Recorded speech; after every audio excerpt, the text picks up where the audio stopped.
Hello everyone, स्वागत है आप सभी का इस यूट्यूब चैनल स्टडी आईएएस पर। और यहाँ पर मैं प्रस्तुत करने जा रहा हूँ लेक्चर नंबर 6 आपकी इस सीरीज़ का, जिसका नाम है marathon course on government schemes for your UPSC civil services examination 2020। ये होने जा रहा है लेक्चर नंबर 6। अगर आपने पुराने 5 लेसन्स नहीं देखे हैं, 5 लेक्चर नहीं देखे हैं, तो आप चैनल को सब्सक्राइब करके प्लेलिस्ट में जाकर बाकी सारी चीज़ें देख सकते हैं। तो शुरू करते हैं आज का ये लेसन। शुरू करने से पहले बताना चाहूँगा दैट अनअकैडमी प्लस पर 3 कॉम्प्रिहेंसिव बैच जो हैं वो शुरू हो चुके हैं for your UPSC civil services 2021। तो अगर आप एनरोल करना चाहते हैं, अनअकैडमी से जुड़ना चाहते हैं और यहाँ पर एजुकेटर से अलग अलग सब्जेक्ट्स जीएस से लेकर ऑप्शनल तक सब कुछ तैयार करना चाहते हैं एक मिनिमम जो कॉस्ट है उस पर, तो आप ज्वाइन कर सकते हैं। ये बैच शुरू हो चुके हैं। बाइलिंगुअल हिंदी और इंग्लिश बैच जो है वो यहाँ पर अवेलेबल हैं। तो ये बैच हैं, तो आप यहाँ पर जुड़ सकते हैं। अनअकैडमी ऐप आप डाउनलोड कर सकते हैं और डाउनलोड करके आप यहाँ पर गेट सब्सक्रिप्शन पर क्लिक करोगे तो ये अनअकैडमी का सब्सक्रिप्शन मॉडल आएगा। ये अलग अलग टाइम पीरियड का मॉडल है, 1 month, 3 month, 6 month, 12 months and 24 months. So अगर आप 24 मंथ्स की तरफ लेट से जाना चाहें तो आप यहाँ पर 24 मंथ्स में 75% ऑफ है। और अगर कोड अप्लाई कर दोगे स्टडी आईएएस कोड अप्लाई कर दोगे तो ये अमाउंट जो है ये 48,000 से डायरेक्ट 43,000 हो जाएगा। तो आपको लगभग 10% डिस्काउंट यहाँ है। और इसके अलावा 12 मंथ्स की तरफ भी जाना चाहो then also you can do the same phenomenon. आप 10% ऑफ पा सकते हैं स्टडी आईएएस का कोड अप्लाई करके। ओके, तो this is all about Unacademy plus and this is about Unacademy UPSC championship, जो एक फ्री मॉक टेस्ट है ऑल इंडिया लेवल पर। तो आप यहाँ पर अपनी प्रीलिम्स की जो प्रिपरेशन है वो चेक कर सकते हैं इन मॉक टेस्ट के थ्रू। ये फ्रीली अवेलेबल हैं, तो आप अनअकैडमी पर इनमें एनरोल कर सकते हैं। ये मेरे बारे में कुछ डिटेल। शुरू करते हैं आज का ये लेसन बिना टाइम को वेस्ट किए हुए, क्योंकि जितना होना था वो तो हो ही चुका है। शुरू करते हैं। Ministry of home affairs. पिछले लेसन में हमने बात की थी मिनिस्ट्री ऑफ हेल्थ की और मिनिस्ट्री ऑफ फाइनेंस की। आज हम बात करेंगे मिनिस्ट्री ऑफ होम अफेयर्स की, ministry of housing and urban affairs की और मिनिस्ट्री ऑफ रूरल डेवलपमेंट की। तो ये है इस पर्टिकुलर लेक्चर का एक जो टारगेट है वो। यहाँ पर मिनिस्ट्री ऑफ होम अफेयर्स की शुरुआत करते हैं। सबसे पहली स्कीम जो आपकी स्क्रीन पर है वो ये है CCTNS, crime and criminal tracking and network system. तो ये बेसिकली क्राइम और क्रिमिनल को ट्रैक करने के लिए, जो क्राइम है, जो किसने क्या अपराध किए हैं उनका रिकॉर्ड रहता है, कौन अपराधी था, जो क्रिमिनल्स हैं उनका रिकॉर्ड रहता है, और एक नेटवर्क है थ्रू आउट द कंट्री हो जाएगा। तो फिर सारी स्टेट और सारी चीज़ें हैं, जैसे अभी क्या होता है यूपी में कोई क्राइम करके एमपी में चला जाए बॉर्डर क्रॉस करके, तो फिर अभी क्या होता है उसको फिर वहाँ पता नहीं चलता और ये सब। तो आपने देखा होगा ये सब होता रहता है। तो that's why CCTNS is important.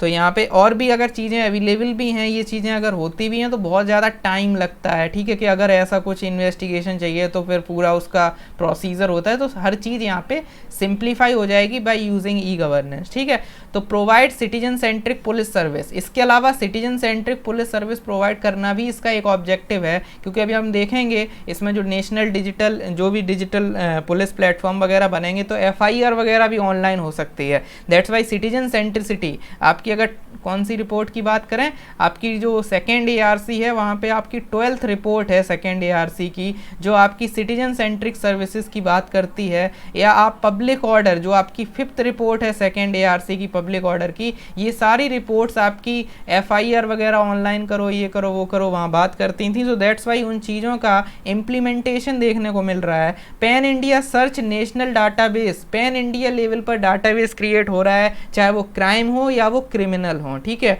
तो जो लोग वेब सीरीज़ वगैरह जैसे पाताल लोक में आपने देखा होगा कि वो चित्रकूट यूपी का बंदा दिल्ली में जाके क्राइम कर रहा है। So I hope you are getting कि पैन इंडिया लेवल पर अगर होगा तो इधर उधर आपको जाना नहीं पड़ेगा। अभी आप देखते हो कि अगर दिल्ली में कोई क्राइम कर रहा है तो फिर वहाँ की जो इन्वेस्टिगेशन टीम है वो फिर जा रही है दूसरे यूपी में जा रही है, अरे कौन था ये, क्या था ये, तो वो सारी चीज़ें एक बार में मिल जाएंगी। वहाँ पे ऐसा नहीं कि उस जगह पर जाके उस पुलिस स्टेशन की फाइल लेकर आओगे तब देखोगे अच्छा इस पर इतने केसेस हैं। तो थोड़ा सा आप देख सकते हो कि CCTNS में सारी चीज़ें पैन इंडिया लेवल पर होंगी और एक रिकॉर्ड मेंटेन होगा। क्राइम एंड क्रिमिनल रिपोर्ट जो है वो यहाँ पर रहेंगी और कंप्यूटराइज हो जाएगा। ये सारे ऑब्जेक्टिव्स थे। अब बात करते हैं इसके सैलिएंट फीचर्स क्या हैं। तो when it comes to the salient features of this particular initiative, तो जब बात करते हैं हम यहाँ पे salient feature of this initiative, जब हम इस सैलिएंट फीचर की बात करते हैं तो यहाँ पे है सबसे पहले भी है प्रिंसिपल ऑफ ई गवर्नेंस। तो ई गवर्नेंस का जो प्रिंसिपल है उसको यहाँ अप्लाई किया जा रहा है, ठीक है। तो ये चीज़ है पहली। इसके अलावा प्लानिंग जो है, प्लानिंग में मिनिस्ट्री ऑफ होम अफेयर्स तो है ही, प्लस इसमें नेशनल क्राइम रिकॉर्ड ब्यूरो भी है और स्टेट लीडरशिप की भी हेल्प ली जाएगी। ऐसा क्यों है? ऐसा इसलिए है because national crime record bureau, अगर आप समझने की कोशिश करो एनुअल स्टैटिस्टिक्स ऑफ प्रिजन या क्राइम इन इंडिया रिपोर्ट आपने अभी रिसेंटली देखी होंगी, आई थी, ये पब्लिश कौन करता है? National crime record bureau. तो कहीं ना कहीं रिकॉर्ड इनके पास है और कहीं ना कहीं रिकॉर्ड का थोड़ा सा MHA के पास भी है। और स्टेट किस लिए लाई जा रही है? बिकॉज पुलिस जो है वो स्टेट सब्जेक्ट है, दैट्स वाई हर कोई यहाँ पर इन्वॉल्व हो रहा है। All the stakeholders are taking participatory approach. इसके अलावा डिजिटल पुलिस पोर्टल बनाया जाएगा जिसमें पब्लिक डिलीवरी सर्विसेज की, यहाँ पे पब्लिक सर्विसेज की पब्लिक डिलीवरी होगी, ठीक है। यानी FIR लॉन्च की जा सकती है, ऑनलाइन पोर्टल हो जाएगा। इसके अलावा पर्सन एंड एड्रेस वेरिफिकेशन, तो पर्सन और एड्रेस का वेरिफिकेशन करना हो या फिर पब्लिक इवेंट की परमिशन चाहिए हो, ठीक है, पब्लिक इवेंट की परमिशन चाहिए होती तो वो भी ऑनलाइन हो जाएगी इस डिजिटल पुलिस पोर्टल DPP की हेल्प से। और जो खोया पाया, लॉस्ट एंड फाउंड आर्टिकल्स वगैरह होते हैं, ठीक है, वो सब यहाँ पर आ जाएंगे। तो आप कह सकते हो सेंट्रलाइज्ड हो जाएगा और एक तरीके से आप समझ सकते हो दैट चीज़ें जो है वो सिंगल विंडो क्लियरेंस की तरह यहाँ काम होगा। इसके अलावा inter operable criminal justice system, देखो क्रिमिनल जस्टिस सिस्टम जो होता है वो पूरा क्राइम का जो भी सीन है, यानी पुलिस होगी, कोर्ट होंगे, प्रोसिक्यूशन होगा और पूरी प्रोसेस के बाद जो आपके बेसिकली जो प्रिजन वगैरह हैं, जेल वगैरह हैं, वो भी होंगे। तो हर चीज़ आ जाती है क्रिमिनल जस्टिस सिस्टम में। उन हर चीज़ों को इंटीग्रेट करने के लिए inter operable criminal justice system भी यहाँ पर एक कंपोनेंट है जो इंटीग्रेट करेगा। अभी रिसेंटली ये इंटीग्रेट कर रहा है ई कोर्ट और ई प्रिजन को, बाद में बाकी जो ई प्रोसिक्यूशन हर चीज़ का ई जो है वो जोड़ दिया जाएगा और एक inter operable criminal justice system जो है वो तैयार हो जाएगा। This is all about crime and criminal tracking network system. I hope जो चीज़ें हैं वो क्लियर हो गई होंगी, आपको ये डिजिटल पुलिस पोर्टल और ये चीज़ें याद रखनी है। Now we have border area development programme, ये दूसरा इनिशिएटिव है। ये बॉर्डर एरिया डेवलपमेंट प्रोग्राम क्या है? नाम से ही पता चल रहा है बॉर्डर एरिया में डेवलपमेंट करना है। तो यहाँ दो काम हैं, दो इसमें कंपोनेंट हैं। सप्लीमेंट करना है स्टेट प्लान फंड जो हैं, जो डेवलपमेंट का काम करते हैं, सोशियो इकोनॉमिक इंफ्रास्ट्रक्चर डेवलप करते हैं, उनको हेल्प करेगी मिनिस्ट्री ऑफ होम अफेयर्स। अब हेल्प करेगी तो यार मिनिस्ट्री ऑफ होम अफेयर्स के अंदर हम कोई स्कीम पढ़ रहे हैं तो हम डेवलपमेंट थोड़ी ना करेंगे। We will also go towards the security, internal security, development करके सिक्योरिटी पर भी यहाँ पर फोकस रहेगा। इम्प्लीमेंटेशन कौन करेगा? Department of border management. Department of border management is the department under ministry of home affairs. तो डिपार्टमेंट ऑफ बॉर्डर मैनेजमेंट यहाँ पे है और यहाँ पर इम्प्लीमेंटेशन जो है वो पार्टिसिपेटरी और डिसेंट्रलाइज्ड बेसिस पर होगा। इसका मतलब समझने की कोशिश करो, क्योंकि हम बॉर्डर एरिया का डेवलपमेंट कर रहे हैं और जब डेवलपमेंट तभी अच्छा होता है जब डिसेंट्रलाइज्ड हो, ठीक है, अदरवाइज वहाँ पर प्रॉब्लम्स आ जाती हैं, आपको पता है। इसी वजह से हमने प्रिंसिपल ऑफ सब्सिडियरिटी अप्लाई किया है, इसी वजह से 73rd और 74th कॉन्स्टिट्यूशनल अमेंडमेंट आया था, क्योंकि जो लोकल लेवल पर लोग होते हैं वो ज़्यादा अच्छे से चीज़ों को जानते हैं। तो रोमांटिक आइडियलाइजेशन और महात्मा गांधी का कॉन्सेंट्रिक सर्किल मॉडल या प्रिजनर्स डिलेमा और वीगल फैक्टर के प्रॉब्लम्स ना आए, उस वजह से बॉर्डर एरिया डेवलपमेंट में ये चीज़ें की जा रही हैं, पार्टिसिपेटरी अप्रोच लाया जा रहा है। ये जो कीवर्ड्स मैंने जल्दी फ्लो में बोल दिए, ये चीज़ें आप GS वगैरह में पढ़ते रहते हैं, तो इसमें मैं ज़्यादा डिटेल में नहीं जाऊंगा। जैसे प्रिजनर्स डिलेमा और ये चीज़ तो पब्लिक एडमिनिस्ट्रेशन की है, so that thing you can ignore, लेकिन एक बिहेवियरल पर्सपेक्टिव से आपको पता होना चाहिए। प्रिजनर्स डिलेमा बेसिकली ये होता है कि जो पॉलिसी बना रहा है उन्हें पता ही नहीं है कि जो ज़मीन पर जनता है, ग्राउंड लेवल पर जो लोग हैं, उनका क्या रिएक्शन होगा। और बीगल फैक्टर ये होता है कि लोगों को नहीं पता कि क्या जनता की ज़रूरत है जो सेंटर पे हैं। तो इसलिए लोकल पे अगर होगा, अगर लोकल से बॉटम अप अप्रोच होगा तो फिर अच्छे से काम हो पाएगा। दैट्स वाई वो चीज़ें यहाँ पर इनकॉर्पोरेट की जा रही हैं। इसके अलावा 61 मॉडल विलेज भी तैयार किए जाएंगे ताकि इन मॉडल के विलेज को रेप्लिकेट करके अगल बगल में भी डेवलपमेंट हो पाए। Border area development online management portal भी है यहाँ पे, जो बेसिकली प्लानिंग, मॉनिटरिंग और इम्प्लीमेंटेशन का काम देखेगा। और बॉर्डर स्टेट जो हैं वो सबमिट अपना कर सकती हैं जो एनुअल एक्शन प्लान है ऑनलाइन। तो ऑनलाइन हो रहा है बॉर्डर एरिया डेवलपमेंट प्रोग्राम में भी। तो ये आपको फीचर्स और कंपोनेंट याद रखने हैं with respect to border area development programme. Okay, इसके अलावा भी है अब cyber crime prevention against women and children. तो यहाँ पे कंफ्यूज मत होना, साइबर सुन के आप इसे माइटी से मत जोड़ देना। माइटी में एक हमने साइबर स्वच्छता केंद्र CSK पढ़ा था, लेकिन वो जो है वो साइबर MIT का था। और वीमेन एंड चाइल्ड देख के women and child development ministry से मत जोड़ देना। यहाँ पर जो ओवर राइडिंग पावर है वो क्राइम पर है, तो क्राइम किसके अंदर आ जाएगा? Ministry of home affairs. This is something जो आपको याद रखना है। तो ये जो है ये इनिशिएटिव है, और नाम से ही पता चल रहा है कि वीमेन और चाइल्ड के अगेंस्ट जो क्राइम होते हैं उनको रोकने का, साइबर क्राइम जो होते हैं उनको रोकने का। तो वीमेन के अगेंस्ट हैरेसमेंट वगैरह और चिल्ड्रन के अगेंस्ट जो चाइल्ड पोर्नोग्राफी और वो सारी चीज़ें आपको पता है। तो सेंट्रल का यहाँ पे एक रिपोर्टिंग पोर्टल बनाया जा रहा है, central cyber crime reporting portal, MHA की यहाँ पे लीडरशिप में। तो ये पोर्टल जो है वो साइबर क्राइम के जो भी इंसिडेंट्स होते हैं उनको रिपोर्ट करने के काम आएगा। इसके अलावा 1 नेशनल लेवल फॉरेंसिक लेबोरेटरी भी बनाई जा रही है इसके अंतर्गत। इसमें एक प्रोविज़न उसका भी है। और ट्रेनिंग ऑफ पुलिस ऑफिसर, जज और प्रोसिक्यूटर, बिकॉज अभी जो है साइबर क्राइम एक नया कॉन्सेप्ट है, नोवेल कॉन्सेप्ट है। दैट्स वाई हमारे पास उतनी ज़्यादा तकनीक है नहीं। सो ट्रेनिंग वगैरह पुलिस ऑफिसर्स की, जजेस की, प्रोसिक्यूटर की, सेंसिटाइज करना, उनको जानकारी देना। तो फॉर एग्जांपल केरला ने अभी रिसेंटली एक इनिशिएटिव लिया था कि उनकी एक साइबर पुलिस अलग से वो बना रहे हैं। तो आज के टाइम में ये चीज़ें इंपॉर्टेंट हो जाती हैं। और UPSC CSE 2020 के लिए ज़्यादा ही इंपॉर्टेंट है, बिकॉज बहुत सारे एक न्यूक्लियर पावर प्लांट पे आपको देखने को मिला था साइबर थ्रेट आ गया था। इसके अलावा आपने पेगासस देखा था, इसके अलावा आपने और भी चीज़ें देखी थी। तो बहुत सारी चीज़ें यहाँ पर चली थी। तो और UPSC प्रीलिम्स में ऑलरेडी इस चीज़ पर क्वेश्चन आ चुका है, जो बेसिकली जो मालवेयर वगैरह है उससे related, wanna cry and all these things are related to. और ट्रेंड यही कहता है कि जब प्रीलिम्स में कुछ आ जाता है तो फिर अगली साल मेंस में भी आने के चांस जो हैं वो बढ़ जाते हैं। सो दैट्स वाई थोड़ा सा याद रख लेना। साइबर क्राइम अवेयरनेस एक्टिविटी यहाँ पर जो है वो एक इम्पॉर्टेंट कंपोनेंट है, और research and development. Okay, so this is all about cyber crime prevention against women and children. Next we have some other initiative. पहला है assistance to North East, assistance देना है स्टेट और यूटीज को for narcotic control. तो narcotic control के लिए assistance, यानी यहाँ पर पैसा वैसा दिया जाएगा स्टेट यूटीज़ को। नारकोटिक्स इम्पॉर्टेंट बेसिकली एक प्रॉब्लम की तरह सामने है, तो उसको यहाँ पे कंट्रोल करने के लिए, तो आपको पता भी होगा यहाँ पे एक national drug and psychotropic substances act भी यहाँ पर बना हुआ है। 1980s में कोई ईयर है वहाँ का ये एक्ट है, तो ये भी है। और इंडिया की जो प्रॉब्लम्स है, अभी रिसेंटली एक नेशनल ड्रग डिमांड रिडक्शन भी हमारा एक एक्शन प्लान आया था कि जो यूथ है वो उड़ता पंजाब की तरफ ना जाए, ठीक है, समझ रहे हो। सो दैट्स वाई तो ये चीज़ें याद रखना, ये भी इम्पॉर्टेंट है आपके एग्ज़ाम के लिए, क्योंकि बहुत सारा चीज़ें इसमें चल रही हैं, ठीक है। और अभी रिसेंटली ये जो गोल्डन क्रिसेंट है, गोल्डन ट्रायंगल है, तो ये सब चीज़ें इंपॉर्टेंट हैं, तो आप इन्हें ध्यान रखिएगा। देन वी हैव उड़ान। अब उड़ान देखो, हमने दो जगह उड़ान और है। एक उड़ान आपकी उड़े देश का आम नागरिक, मिनिस्ट्री ऑफ सिविल एविएशन की स्कीम है।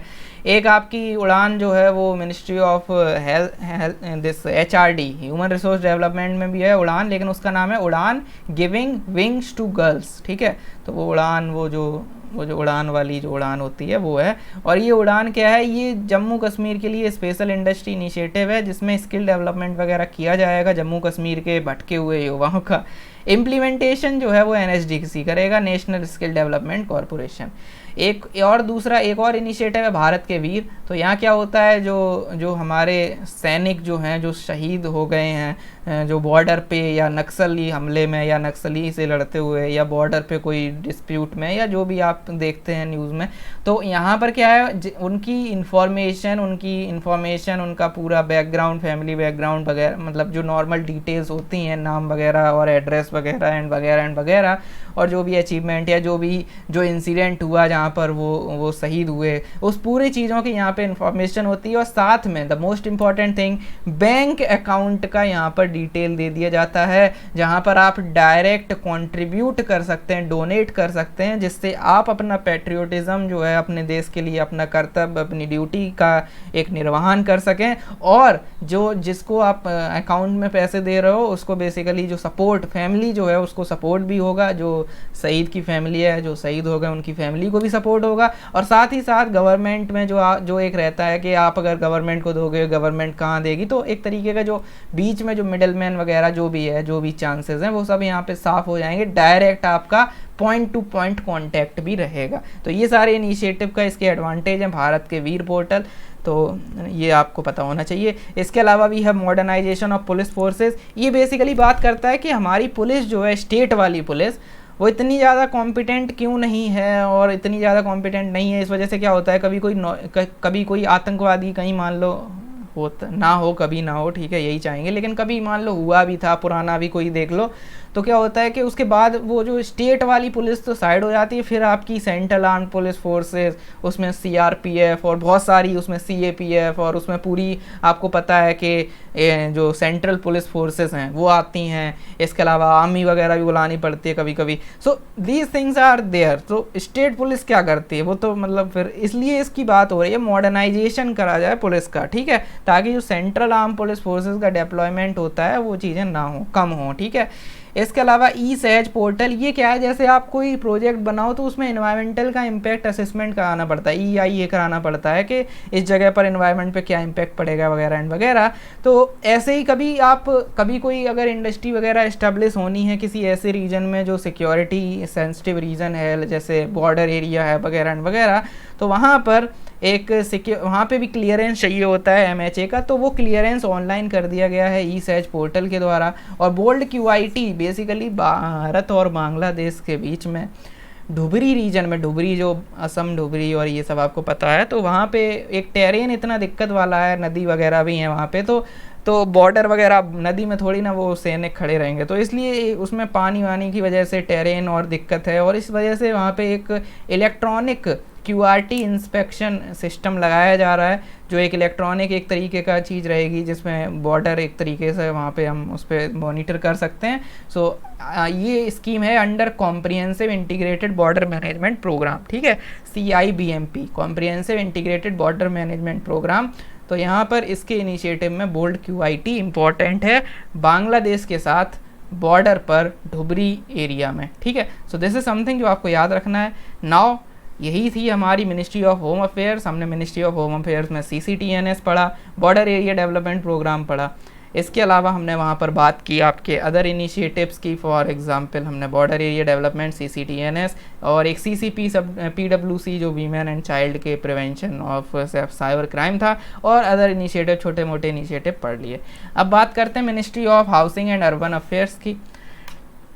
सबसे पहले है प्रधानमंत्री आवास योजना अर्बन। तो अर्बन अफेयर्स में अर्बन वाला कंपोनेंट पढ़ेंगे प्रधानमंत्री आवास योजना का। इसका मेजर काम ये है कि ये सेंट्रल असिस्टेंस प्रोवाइड करता है ताकि हाउसिंग फॉर ऑल का सपना जो है सरकार का वो साकार हो जाए, ठीक। तो ये है मेन कि यहाँ पर सेंट्रल असिस्टेंस दिया जाएगा स्टेट यूटी में जो लोग हैं, सेंट्रल नोडल एजेंसीज को फॉर प्रोवाइडिंग हाउसेज, और ये ठीक है, आप समझ रहे हैं, वो कुछ नहीं है। इसके अलावा बेनिफिशियरीज इसमें हैं 3 कैटेगरीज के। 3 कैटेगरीज का मतलब है, पहले तो इकोनॉमिकली वीकर सेक्शन, यानी ये EWS वो वाले नहीं है रिजर्वेशन वाले जनरल कैटेगरी नहीं। EWS का मतलब हर कोई वो जिसकी इनकम 3 लाख से एनुअली कम है, तो EWS में वो आ जाएगा, चाहे वो SC हो, ST हो, कुछ भी हो। ऐसा नहीं है कि जनरल कैटेगरी का EWS, नहीं, वो नहीं है। ये EWS बस इकोनॉमिकली, इसका एसेंस लिटरल मीनिंग है इसका, इकोनॉमिकली वीकर मतलब जिसकी इकोनॉमी वीक है बस, ठीक है। और ज़्यादा ओवर थिंकिंग नहीं करना, ओवर थिंकिंग से ओवर थिंकिंग किल्स, ठीक है। इसके अलावा यहाँ पर लो इनकम ग्रुप है, EWS के बाद लो इनकम ग्रुप जो है 3 लाख से लेके 6 लाख और 6 लाख से लेके 18 लाख तक आपका मिडिल इनकम ग्रुप है। ये सारे इसके एलिजिबल क्राइटेरिया हैं, मतलब 18 लाख तक वाले सारे लोग कवर हो रहे हैं अंडर प्रधानमंत्री आवास योजना अर्बन, ठीक है, समझ आ गया। अब बात करते हैं इसमें इसका इंस्टीट्यूशनल मैकेनिज्म कैसे ये काम करता है, कैसे सेंट्रल असिस्टेंस दिया जाएगा। बेसिकली इसके 4 मेजर पिलर हैं, कंपोनेंट हैं, कुछ भी बोल लो, ठीक है, पिलर हैं। In situ slum redevelopment, in situ ISSR, ठीक है, ISSR, तो इन सीटू स्लम रीडेवलपमेंट। दूसरा है क्रेडिट लिंक्ड सब्सिडी स्कीम। तीसरा है अफोर्डेबल हाउसिंग एंड पार्टनरशिप। और चौथा है बेनिफिशियरी लेड कंस्ट्रक्शन, ठीक है। तो ये सारे जो हैं ये इसके कंपोनेंट हैं, ये इसके कंपोनेंट हैं इस स्कीम के, ये कंपोनेंट हैं या कह सकते हो पिलर हैं। मतलब इन पिलर्स की हेल्प से जो सेंट्रल असिस्टेंस है वो आपको यहाँ पे देखने को मिलेगा कि प्रोवाइड किया जाएगा, ठीक है। तो यहाँ पे प्रोवाइड किया जाएगा, सबसे पहले आपको यहाँ पे देखने को मिलेगा दैट गवर्नमेंट ऑफ इंडिया जो असिस्टेंस दे रही है यहाँ 1 लाख का देगी, ठीक है, हर घर पे। यहाँ 2.67 लाख का है, यहाँ पे आपको 1 लाख का मिलेगा, यहाँ 1 लाख का। ये मेरे को लग रहा है कि 1.5 होना चाहिए, तो इसको एक बार शायद डिक्टेट करने में या उसको लिखने में मुझे कोई डाउट हो गया, या हो सकता है कुछ मतलब क्योंकि ये लिखा होगा फिर इसको यहाँ कॉपी पेस्ट किया होगा, फिर उसमें मुझे एडिट करना होगा। सो आई थिंक यहाँ पे थोड़ा सा ये गड़बड़ है, ठीक है। तो इसको एक बार इसको डबल चेक क्रॉस चेक जरूर कर लीजिएगा कि 1.5 लाख तो नहीं है, ठीक है। लेट मी चेक अभी, ठीक है, ताकि आपको दिक्कत ना हो।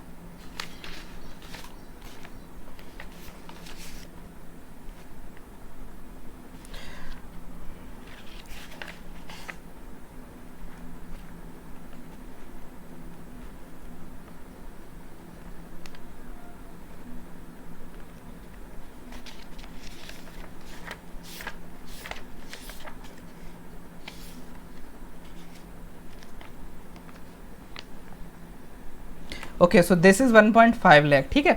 तो इसको थोड़ा ध्यान रखना, 1.5 है। मैं इसको जब PDF प्रोवाइड करूँगा then I will basically updated, okay. इसके अलावा यहाँ पर क्या है, ये तो होगा कि इतना इतना फ़ायदा मिलेगा, और यहाँ पे कितने लोगों को मिलेगा इतना इतना फ़ायदा, तो यहाँ पे 4.6 लाख घर इस कैटेगरी से हेल्प से बनाए जाएंगे। यहाँ 8 लाख लगभग, यहाँ इससे ये राउंड फिगर याद रख लेना, 4 लाख, 8 लाख, 28 लाख और 62 लाख, 62 लैक्स। तो दिस इज समथिंग जो आपको याद रखना है कि कौन से कवरेज कैसा हो रहा है। UPSC का अगर दिमाग घूम गया तो इसको भी वो ऑर्डर में लगाने को दे सकता है, ठीक है, ऐसा कुछ भी आ सकता है। तो थोड़ा सा ध्यान रखना कि सबसे बड़ा कंपोनेंट बेनिफिशियरी लेड यहाँ पर ये वाला है। इसके अलावा एक चीज़ और याद रखनी है कि ये वाला जो कंपोनेंट है क्रेडिट लिंक्ड सब्सिडी, सिर्फ ये सेंट्रल सेक्टर है, मतलब 100% फंडिंग बाय सेंट्रल गवर्नमेंट। बाकी सारे सेंट्रली स्पॉन्सर्ड स्कीम है, यानी स्टेट का भी कंट्रीब्यूशन रहेगा। इसके अलावा इसमें MIG और LIG इनकॉर्पोरेट हैं। MIG LIG मतलब जो हमने अभी देखा था ना, मीडियम इनकम ग्रुप और लो इनकम ग्रुप, तो वो सिर्फ बीच वाले क्रेडिट लिंक्ड में है, बाकी सब जगह नहीं है। बाकी सब जगह कौन होंगे, इकोनॉमिकली वीकर सेक्शन वाले। तो यहाँ MIG LIG नहीं है बाकी जगह। तो ये इंपॉर्टेंट नोटेशन है जो आपको याद रखनी है। अब इसके सैलिएंट फीचर्स और क्या क्या हैं, implementation agency national housing bank है, जो आपको पता है हाउसिंग बैंक है। हाउसिंग के सेक्टर में ये रेजिडेक्स इंडेक्स भी इसका आता है, ठीक है। तो नेशनल हाउसिंग बैंक है, और यहाँ पे एक हुडको है, housing and urban development corporation, ठीक है। तो ये जो बॉडीज़ हैं ये इम्प्लीमेंटेशन एजेंसी हैं। स्टेट्स को फ्लेक्सिबिलिटी दी गई है कि वो बेस्ट ऑप्शन को चूज़ कर सकते हैं। हाउस जो है वो नेम ऑफ द फीमेल पर यहाँ पर रहेगा, जैसे उज्ज्वला योजना में सिलेंडर फीमेल के नाम पर दिया जाएगा, घर की जो गृहिणी है, वैसे यहाँ पर है दैट जो हाउस वाइफ है, जो घर की जो होम मिनिस्ट्री है, मतलब ऐसे कहते हैं ना, तो वो चीज़ नेम ऑफ द फीमेल के नाम पर होगा, या फिर मेल फीमेल दोनों के नाम पर हो सकता है। Rarest of the rare case में जब फीमेल कोई है ही नहीं एडल्ट फीमेल घर में, तब मेल के नाम पे होगा, अदरवाइज फीमेल का यहाँ पर जरूर रहेगा। जियो टैगिंग जो है वो है, यहाँ पे जो भी घर बन रहे हैं उनकी जियो टैगिंग की जा रही है, ताकि मॉनिटर वगैरह करने में, एसेट क्वालिटी मैनेजमेंट में हेल्प मिल सके। इसके अलावा पब्लिक फाइनेंस मैनेजमेंट सिस्टम को यहाँ पे बनाया जा रहा है, जो बेसिकली ये फाइनेंस मैनेजमेंट जो भी, क्योंकि यहाँ पे असिस्टेंस दिया जा रहा है ना, अभी देखो 1.5 लाख 1 लाख 2.7 लाख, तो उन चीज़ों को फैसिलिटेट करने के लिए, और टेक्नोलॉजी सबमिशन भी है कि अपडेटिंग टेक्नोलॉजी को यूज़ करते जाना है, ठीक है, अपडेटिंग टेक्नोलॉजी को यूज़ करना है। जैसे अभी हम ग्राम सड़क योजना भी पढ़ेंगे रूरल डेवलपमेंट में, तो उसमें भी ऐसा ही है कि अपडेटिंग टेक्नोलॉजी को यूज़ करना है, घर बनाने में भी अपडेटिंग टेक्नोलॉजी को यूज़ करना है। इसके अलावा governance has also sanctioned infrastructure status, तो इंफ्रास्ट्रक्चर स्टेटस दे दिया है। तो आप पूछोगे इससे क्या हो जाएगा, इससे ये हो जाता है कि बहुत सारी चीज़ों में एलिजिबल हो जाएगा ये प्रधानमंत्री आवास योजना। जैसे अभी एग्जाम्पल के तौर पर बताऊँ, हनी बी की फार्मिंग होती है, या जो लोग मधुमक्खी पालते हैं उनको फार्मर नहीं माना जाता, तो फार्मर नहीं माना जाता तो उनको जो लोग मधुमक्खी पालते हैं तो वो भी एग्रीकल्चरल टाइप की एक्टिविटीज़ में, ठीक है, फार्मिंग नहीं है एग्जैक्टली, लैंड वगैरह नहीं है, लेकिन और देखो फिशरीज़ वगैरह, डेयरीज़ वगैरह, अगर वो एग्रीकल्चर से रिलेटेड, वो फिशरीज़ डेयरीज़ वो सब प्राइमरी सेक्टर की एक्टिविटी है, तो हनी बी वगैरह वालों को भी एक रखना चाहिए एलीड सेक्टर या ऐसे करके अलाइड सेक्टर में, लेकिन ऐसा नहीं होता। तो अभी हनी बी कमीशन बना था, तो उसने रिकमेंडेशन दी उसकी कि भाई इसको फार्मर रिकॉग्नाइज करो और हनी बी जो भी पालते हैं उसको फार्मिंग कैटेगरी में डालो, ठीक है, एग्रीकल्चरल प्रोडक्ट मानो। तो इस तरीके से करने से क्या होता है, जो इनिशिएटिव, अब जैसे किसी को फार्मर अगर नहीं माना जा रहा और उसको एकदम से स्टेटस दे दिया जाए कि आज से तुम अगर लेक्चर बना रहे हो तो तुम फार्मर, ठीक है, तो ऑटोमेटिकली मैं किसान सम्मान निधि और वो सबके लिए अपने आप एलिजिबल हो जाऊंगा, ठीक है, अगर मैं स्मॉल एंड मार्जिनल में आता हूँ। तो इस तरीके से आप समझो दैट उसका एडवांटेज होता है। इसके अलावा वी हैव दीनदयाल अंत्योदय योजना, national urban livelihood mission, poor को अपलिफ्ट करने के लिए, हाउस होल्ड को और उनकी सस्टेनेबल लाइवलीहुड को बढ़ाने के लिए, स्किल डेवलपमेंट के लिए, ठीक है, अपलिफ्ट करने के लिए और ये चीज़ करने के लिए, 2-3 चीज़ें करने के लिए इसको लाया गया है। बेनिफिशरीज़ यहाँ पे अर्बन पुअर हैं, अनएम्प्लॉयड हैं और डिफरेंटली एबल्ड हैं। और अर्बन पुअर का फर्दर क्लासिफिकेशन हो सकता है street vendors, slum dwellers, homeless और रैक पिकर्स में, ठीक है, ये यहाँ पर क्या हैं जो लोग बेनिफिशरीज़ हैं। इसके अलावा इसके फीचर्स क्या हैं, एम्प्लॉयमेंट दिया जाएगा through skill training placement, livelihood centre, ये याद रखना, सिटी लाइवलीहुड सेंटर। जैसे प्रधानमंत्री कौशल विकास योजना, जो कौशल या स्किल डेवलपमेंट है, तो उसको स्किल डेवलपमेंट सेंटर भी तो होना चाहिए जहाँ पर स्किल को डेवलप किया जाएगा, तो वहाँ पे है कौशल विकास केंद्र। जैसे हमने पढ़ी थी प्रधानमंत्री भारतीय जन औषधि परियोजना, PMBJP, ठीक है, तो अगर जन औषधि देनी है तो जन औषधि केंद्र भी तो होने चाहिए कि जहाँ पे जन औषधि मिलेगी, है ना, समझ रहे हो। तो कुछ भी करते हो तो कुछ इंस्टीट्यूशन होती है, ऐसे ही NULM में एम्प्लॉयमेंट दिया जाएगा through skill training and placement, ठीक है, तो ये स्किल ट्रेनिंग देना है तो कहाँ दिया जाएगा, सिटी लाइवलीहुड सेंटर के अंदर, ठीक। इसके अलावा सोशल मोबिलाइजेशन पे और इंस्टीट्यूशनल डेवलपमेंट पे इसका फोकस है, ये SHF नहीं G होगा, तो यहाँ पे SHG जो सेल्फ हेल्प ग्रुप होते हैं उनके फॉर्मेशन पर फोकस है, ताकि सोशल मोबिलाइजेशन हो, ताकि उनका बेसिकली वो लोग डेवलपमेंट में आए और बेसिकली ये सारी चीज़ें। SHG के आप एडवांटेज अलग से एक टॉपिक है, ये आपका UPSC में मेंस में, तो आप पढ़ सकते हैं इसको वहाँ से। तो 10,000 सपोर्ट यहाँ पे दिया जाएगा अंडर NULM, ठीक है। इसके अलावा सब्सिडी टू अर्बन पुअर भी दिया जाएगा for setting individual micro enterprises और ग्रुप इंटरप्राइजेस, तो यहाँ पे प्रमोशन है इसका इंटरप्राइजेस का। इसके अलावा cost of construction of shelter for urban homeless is fully funded under this scheme, तो शेल्टर वगैरह बनाने के लिए अर्बन होमलेस के लिए यहाँ पे फंडिंग वगैरह और जो बेसिकली सब्सिडी टाइप की पैसे वगैरह यहाँ पे दिए जा रहे हैं, ठीक है, फंड दिया जा रहा है। और बेनिफिशियरीज़ के लिए रिसेंटली पैसा पोर्टल आया है, पैसा पोर्टल करंट अफेयर में भी था। पैसा पोर्टल क्या होगा, क्योंकि यहाँ पे आप देख रहे हो दैट क्रेडिट वगैरह दिया जा रहा है, उसमें इंटरेस्ट सबवेंशन दिया जा रहा है, जो आप देख रहे हो ना, फंडिंग वगैरह दी जा रही है और ऊपर भी सपोर्ट दिया जा रहा है, तो ये सारे जो पैसे वगैरह दिए जा रहे हैं इसको फैसिलिटेट करने के लिए, इंटरेस्ट सबवेंशन को फैसिलिटेट करने के लिए, तो उन सब चीज़ों के लिए पैसा पोर्टल। तो याद रखना, पैसा पोर्टल RBI का इनिशिएटिव नहीं है, पैसा पोर्टल आपका फाइनेंस में नहीं है, कॉमर्स में नहीं है, कहीं नहीं है, ये कहाँ है, NULM में। इंपॉर्टेंट है ये जो मैं बोल रहा हूँ, यही चीज़ें इंपॉर्टेंट, ये चीज़ें ऑप्शन में फिर आती हैं, ठीक है, ध्यान रखना इसको। इसके अलावा भी है स्मार्ट सिटीज़ मिशन, तो पता है आपको यहाँ पे क्या है, स्मार्ट सिटीज़ बनाई जाएंगी 100, ठीक है, तो 100 स्मार्ट सिटीज़ बनाई जाएंगी that provide core infrastructure for, देखो इंफ्रास्ट्रक्चर तो तैयार किया जाएगा यानी डेवलपमेंट तो किया जाएगा, बट साथ ही साथ सस्टेनेबल डेवलपमेंट पर भी ध्यान रखा जाएगा और smart solution to the problem जो है वो यहाँ पर बनाया जाएगा एक तरीके का। तो these all are the things under this smart city mission, और इसका जो एम है is to focus on sustainable and inclusive development, ठीक है। और एग्जाम्पल सेट करने की तरफ इसका एक वो है कि हाँ स्मार्ट सिटीज़ करके अगर एक मॉडल सिटी बना दें तो उसको उसके जैसे कॉपी पेस्ट कर देंगे बाकी जगह। तो मेन क्या है, डेवलपमेंट भी करो, डिसेंट क्वालिटी ऑफ लाइफ भी प्रोवाइड करो, but at the same time sustainable development पर भी ध्यान रखो, ठीक है। तो यहाँ पे 100 स्मार्ट सिटीज़ हैं इसमें, सिटीज़ मिशन में, ये चीज़ ध्यान रखना। Strategic component area based development, जो ये SCM है, स्मार्ट सिटी है, यहाँ पे आपके 3 कंपोनेंट हैं। उसके पहले आप याद रखो एरिया बेस्ड अप्रोच लिया जा रहा है। एरिया बेस्ड हमने देखा हुआ, हमने बहुत सारे अप्रोच देखे हुए हैं। अगर आपने मेरे 5 लेक्चर देखे हों और मैं एक समरी देने की कोशिश करूं, हमने क्रॉप बेस्ड अप्रोच देखा था प्रधानमंत्री फसल बीमा योजना में, हमने यूटिलिटी बेस्ड अप्रोच देखा था आपकी स्कीम्स के अंदर, हमने देखा था आपका और भी अगर याद करने की कोशिश करो area based, empowerment based, entitlement based approach देखा था, जन औषधि वगैरह, जो सुरक्षा, जो जननी सुरक्षा और वो सब, जहाँ पे भी पैसे दे दोगे वहाँ एंटाइटलमेंट बेस्ड अप्रोच हो जाएगा, जहाँ कहीं पे भी एम्पावर कर दोगे एम्पावरमेंट बेस्ड अप्रोच हो जाएगा। अमर्त्य सेन ने कैपेबिलिटी बेस्ड अप्रोच दिया था, हमने रिवर बेसिन अप्रोच, जो हमने जल शक्ति की स्कीम पढ़ी थी वहाँ रिवर बेसिन अप्रोच आया था। तो बहुत सारे अप्रोच होते हैं, this is something that you should know.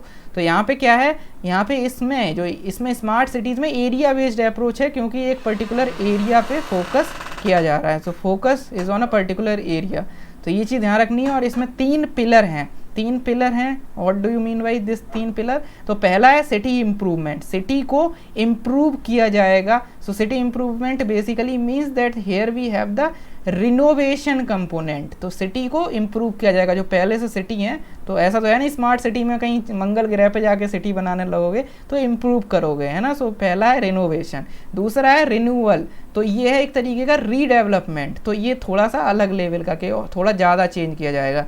और एक है city extension, city extension component है यानी green field development. Green field development वो होता है जो ब्राउन फील्ड नहीं होता। ये क्या है और टेक्निकल, ग्रीन फील्ड मतलब जो आपने अगर याद करो स्टैंड अप इंडिया स्कीम में लोन दिया जा रहा था एक SC ST को और एक वीमेन को, किसके लिए?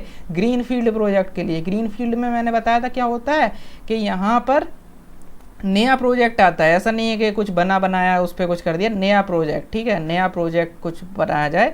तो जैसे नई फैक्ट्री लग रही है तो ग्रीन फील्ड डेवलपमेंट, और किसी फैक्ट्री में उसी में कुछ बदल के कर रहे हैं तो ब्राउन फील्ड, ठीक है। ये एक सेंट्रली स्पॉन्सर्ड स्कीम है, this is something you should know. इसके अलावा cities will prepare their smart city proposal containing the vision and plan. तो सिटीज़ जो होंगी स्मार्ट सिटीज़ वो अपना स्मार्ट सिटी प्रपोजल बनाएंगी और इम्प्लीमेंटेशन स्पेशल पर्पस व्हीकल करेगा, जिसके हेड करेंगे एक CEO, और यहाँ गवर्नमेंट एम्प्लॉय, गवर्नमेंट के जो नॉमिनी हैं वो भी होंगे। और ये जो SPV जो स्पेशल पर्पस व्हीकल होगा, ये लिमिटेड एक कंपनी की तरह काम करेगा, इनकॉर्पोरेट होगा कंपनीज एक्ट के अंदर। इसके अलावा एक इसमें इंपॉर्टेंट है करंट अफेयर, 2020 मॉडल कॉन्सेप्ट क्या है। 2020 मॉडल इसके अंदर ये है दैट 100 डे का चैलेंज दिया गया, और जो 100 ऊपर जो सिटीज़ हो, 20 टॉप सिटीज़ और 20 बॉटम सिटीज़, एक रैंक बनेगी, और जो टॉप सिटीज़ 20 हैं वो बॉटम की 20 सिटीज़ के साथ मिलकर एक काम करेंगी। मतलब समझ रहे हो ना, वो एक मतलब जैसे मान लो कॉलेज वगैरह में कुछ हो रहा है, ठीक है, तो अगर 6 ग्रुप बन रहे हैं, 4 ग्रुप बन रहे हैं, तो अब ऐसा हो सकता है ना कि सारे टॉपर एक ही ग्रुप में हो गए, तो फिर बाकी सारे ग्रुप में क्या होगा, तो फिर कहा जाता है कि नहीं, मतलब 2 ही 2 अच्छे बच्चे 2-2 हो जाएं और बाकी फिर डिवाइड हो जाए ना, ताकि मतलब कोई ग्रुप बर्बाद ना हो जाए। तो ऐसे ही यहाँ पे है दैट 2020 मॉडल। इसके अलावा we have integrated control and command centre. So integrated control and command centre will work under this. तो integrated control and command centre is the another component. तो जैसे इंस्टीट्यूशनल मैकेनिज्म होता है, जैसे हमने देखा था जो प्रधानमंत्री आपकी, चाहे वो किसान मानधन योजना हो, किसान मानधन योजना, या आपकी और भी स्कीम्स थी किसान मानधन के अलावा भी, तो हम वहाँ देखते थे कॉमन सर्विस सेंटर, और हमने देखा था कॉमन सर्विस सेंटर MIT के अंदर बनाया जा रहा था कि डिजिटल इंडिया को प्रमोट करने के लिए। तो ऐसे ही स्मार्ट सिटी में क्या बना होगा, integrated command and control centre. मतलब एक हाईटेक आप इमेजिन कर सकते हो, एक सिटी है और उस सिटी में एक हाईटेक बना हुआ है एक जगह जहाँ पर पूरे सिटी के सीसीटीवी कैमरा लगे हुए हैं, उसका सारा डिटेल आ रहा है, पूरे सिटीज़ में कहीं पर भी कॉल आ रही है, कोई भी परेशानी हो रही है, मतलब एक तरीके का आप जो मूवीज़ वाला जो हॉलीवुड वाला सीन है वैसा क्रिएट करने की यहाँ पे बात है कंट्रोल एंड कमांड सेंटर में, ठीक है। तो एकदम पूरा हाईटेक रहेगा, समझ रहे हो। इसके अलावा वी हैव अदर इनिशिएटिव जैसे ईज ऑफ लिविंग इंडेक्स, तो ये आउटकम बेस्ड अप्रोच है, अगेन एक नया अप्रोच आ गया आउटकम बेस्ड अप्रोच। इसके अलावा Indian urban observatory. Then we have other thing Atal mission for rejuvenation and urban transformation. Basically अगर थोड़ा सा योजना कुरुक्षेत्र योजना वगैरह पढ़ो तो जब उसमें इशू आता है ना अर्बन डेवलपमेंट का, तो ऐसे बन के आता है ग्राफ बन के आता है। जो सबसे बड़ी ऊपर लेवल पे है वो 100 सिटीज़ स्मार्ट सिटीज़ की तरह बनाई जा रही हैं। फिर जो मिडिल लेवल पर, जो मतलब छोटे लेवल पर डिस्ट्रिक्ट लेवल पर काम किया जा रहा है, उसमें 500 डिस्ट्रिक्ट या 500 एरियाज़ को किस लेवल पर किया जा रहा है, अमृत के अंदर डेवलप किया जा रहा है, ठीक है। फिर सबसे छोटे लेवल पर आ जाओ, डिस्ट्रिक्ट लेवल पर ये आ जाएगा, ये डिस्ट्रिक्ट से थोड़ा हायर लेवल, तो यहाँ पे आपको एस्पिरेशनल डिस्ट्रिक्ट प्रोग्राम मिल जाएगा जो नीति आयोग का है। ये दोनों किसके हैं ऊपर वाले, ये आपके ministry of this housing and urban affairs के हैं। तो ये चीज़ आपको याद रखनी है। ये चीज़ें आप डायग्राम वगैरह में भी अगर ओवरऑल आता है अर्बन डेवलपमेंट से रिलेटेड कि क्या अप्रोच है सरकार का, तो you can use this diagram जो योजना वगैरह में टाइम एंड अगेन आपको देखने को मिलता है, ठीक है। तो ये दूसरा पिलर है या दूसरी स्कीम है वैसे तो, Atal mission for rejuvenation and urban transformation, ठीक है। रेजुवनेशन करना है जो भी अर्बन एरियाज़ हैं और उनको ट्रांसफॉर्म करना है। कैसे करोगे, पानी की सप्लाई, सीवर की फैसिलिटी, स्टॉर्म वाटर ड्रेन वगैरह को, फ्लडिंग वगैरह को रोकने के लिए, पेडिस्ट्रियन और non motorised public transport facility, ठीक है, पैदल वालों के लिए होना चाहिए, ऐसा नहीं है कि एक्सीडेंट पे एक्सीडेंट हो रहे हैं। Immunity value of cities by creating upgrading, ठीक है। तो जो उनकी वैल्यू है सिटीज़ में, ऐसा नहीं है कि सिटी में सिर्फ पॉल्यूशन होता है और गाँव में पेड़ होते हैं, ऐसा नहीं है, तो सिटी में भी पेड़ वगैरह हों, तो हर तरीके से यहाँ पे रेजुवनेट करने की बात हो रही है, ठीक है। इसमें बेसिकली सैलिएंट फीचर्स क्या हैं, पहला फीचर ये है कि इसमें 500 सिटीज़ हैं, this is something that you should know. इसके अलावा 1 लाख पॉपुलेशन यहाँ पे जहाँ होगी, तो इसमें 5 जो हैं उसमें कौन कौन सी सिटीज़ हैं, तो ऐसी सिटीज़ जहाँ पे 1 लाख से ज़्यादा, जो भी म्यूनिसिपैलिटी वगैरह है 1 लाख से ज़्यादा पॉपुलेशन है वो एरियाज़ होंगे। 13 आइडेंटिफाई किए जा रहे हैं, रिवर वाले जो एरियाज़ होंगे 13 वो ऐसे होंगे, और 10 सिटीज़ कुछ ऐसी आ रही हैं जो हिल और आइलैंड और टूरिस्ट डेस्टिनेशन वाली जो एरियाज़ होंगे, ठीक है। तो इस तरीके से सिटीज़ हैं, तो 1 लाख पॉपुलेशन वाली, और ये इसमें क्या है कि 1 लाख से कम वाली भी इन चीज़ों में आ जाएंगी कि रिवर के पास है, चलो 1 लाख नहीं है लेकिन रिवर के पास, ऐसे करके आपको ओवरऑल याद रखना है 13-10 कि हाँ सिर्फ क्या क्या क्राइटेरियाज हैं जनरल वे में, ठीक है। इसके अलावा ये भी सेंट्रली स्पॉन्सर्ड स्कीम है और स्मार्ट सिटी मिशन भी सेंट्रली स्पॉन्सर्ड थी, ठीक। इसके अलावा individual and institutional capacity building of the mission cities and urban local bodies, तो इंस्टीट्यूशनल कैपेसिटी बिल्डिंग भी है इन सिटीज़ की, और स्पिरिट ऑफ कोऑपरेटिव फेडरलिज्म ये यहाँ पे प्रमोट करने की बात है कि स्टेट को भी यहाँ पे पार्टिसिपेट किया जा रहा है। इसके अलावा 10% यहाँ देखो अंतर क्या है, इसके पहले एक था Jawaharlal Nehru national urban renewable mission, ठीक है, तो वो जो हुआ करता था उसी का ये एक तरीके का ट्रांसफॉर्मेशन, इसका नाम अटल मिशन और ये सब अमृत कर दिया। लेकिन कुछ अंतर हैं, जैसे पहले वाला जो मिशन था ना जवाहरलाल नेहरू वाला, उसमें ये चीज़ें नहीं थी, ये चीज़ें अब नई आ गई हैं इसमें। इंसेंटिव जो हम पढ़े थे ना माइटी के अंदर एक पढ़ी थी scheme, production linked scheme, mighty के अंदर नहीं, प्रोडक्शन लिंक्ड आई थी कॉमर्स मिनिस्ट्री के अंदर शायद, ठीक है। तो उसमें एक हमने एक स्कीम अभी तक पढ़ी हुई है जिसमें प्रोडक्शन अगर ज़्यादा करोगे तो आपको इंसेंटिव मिलेगा, या हम पढ़ते हैं आपके परफॉर्मेंस अप्रेजल जो ब्यूरोक्रेट्स का होता है वहाँ पर भी होता है, परफॉर्मेंस अप्रेजल के बेसिस पर आपको प्रमोशन वगैरह मिलेगा, इंसेंटिव मिलेगा। या आपने देखा होगा जो अभी हमने स्कीम भी पढ़ी है कि विलेज लेवल इंटरप्राइज को वहाँ पे सपोर्ट किया जा, उन्हें बेसिकली इंसेंटिवाइज किया जा रहा था। हमने देखा आशा जो होती हैं, Asha's accredited social health activist, जो आशा मैम होती हैं वगैरह वगैरह, तो वो हमने देखी थी पिछली मिनिस्ट्री में कि उनको सपोर्ट, उनको बेसिकली इंसेंटिवाइज किया जा रहा था। ठीक है, तो यहाँ पर भी ऐसा ये 10% जो है वो अलग से पैसा कर दिया जाएगा, जो टोटल एलोकेशन है अमृत का उसका 10% अलग रख दिया जाएगा। वो तभी दिया जाएगा जब आप अच्छी परफॉर्मेंस करोगे। ठीक है, सो दिस इज समथिंग जो यहाँ पे मोटिवेशन का काम करेगा। अदरवाइज क्या है, जैसे 100 रुपये एलोकेट हुए तो 90 दिए जाएंगे, 10 कह दिए जाएंगे कि आधा काम के बाद, काम जब करोगे अच्छा तब। ठीक है, सो दैट्स वाई। इसके अलावा वी हैव हृदय। हृदय national heritage city development and augmentation योजना। हृदय क्या है, holistic development of heritage city. ठीक है, इसमें ये अंतर है कि ये बेसिकली हेरिटेज सिटीज़ के लिए है और उनका सोल और हेरिटेज सिटी को रिफ्लेक्ट, यूनिक कैरेक्टर वगैरह, मतलब जानते हो हेरिटेज सिटी का अलग ही अपना रौला है, तो उस वजह से हेरिटेज सिटी की बात हो रही है, तो हृदय आ गई। ये सेंट्रल सेक्टर स्कीम है। ठीक है, दिस इज समथिंग जो आपको याद रखना है कि ये सेंट्रल सेक्टर है। स्मार्ट सिटी और वो कैसी थी, सेंट्रली स्पॉन्सर्ड थी। ठीक है, आप ऐसे इमेजिन कर लो कि यार हेरिटेज वगैरह में हो सकता है वेस्ट बंगाल गवर्नमेंट माने ना, है ना, तो ऐसे मतलब ये लाइटर नोट पे बोल रहा हूँ ताकि आप ऐसे कुछ इमेजिन करके याद कर सको कि मोदी जी ने बोला ममता जी को, ममता दीदी ने माना ही नहीं कि ना हम ये नहीं करेंगे, तो इसलिए सेंट्रल ही कर दिया कि छोड़ो, स्टेट का कोई रोल ही नहीं, हम ही देंगे 100% फंडिंग, है ना, तो वो प्रॉब्लम नहीं आएगी अब। ठीक है, समझ गए। इसके अलावा याद कराने के लिए बोल रहा हूँ, कुछ ऐसा वो कुछ नहीं है। ठीक है, बाकी तो सबको पता है कि थोड़ा सा नीचे मतलब थोड़ा ऐसे याद कर लेना चाहिए। यहाँ पे क्या है, 12 सिटीज़ आइडेंटिफाई की जाएंगी। अब उसमें 100 थी, फिर 500 थी, यहाँ पर सिर्फ 12 हैं। ठीक है, ये भी एक लॉजिक लगा सकते हो कि 12 ही हैं, तो कौन सा, क्या स्टेट का पैसा लेके उनका नाम करवाओ, हम ही कर देंगे 12 के लिए, तो है ना, तो 100 के लिए 500 के लिए थोड़ा ज़्यादा था। ठीक है, तो ऐसे आप इमेजिन करके कुछ याद रख सकते हो। कौन कौन सी सिटीज़ हैं, अजमेर, अमरावती, अमृतसर, बादामी, द्वारका, गया, कांचीपुरम, मथुरा, पूरी, वाराणसी। ठीक है, ये सारी हैं। ठीक है, बेलनकन्नी और ठीक है वारंगल। ठीक है, so this is something that you have to remember. इसके अलावा अब थोड़ा सा याद रखना, ये हेरिटेज वगैरह सुन के टूरिज्म में मत चले जाना। ठीक है, ध्यान रखना कि हृदय इसके अंदर आती है। ठीक है, इसके अलावा focus on 4 theme areas, physical infrastructure, institutional infrastructure, economic infrastructure, social infrastructure.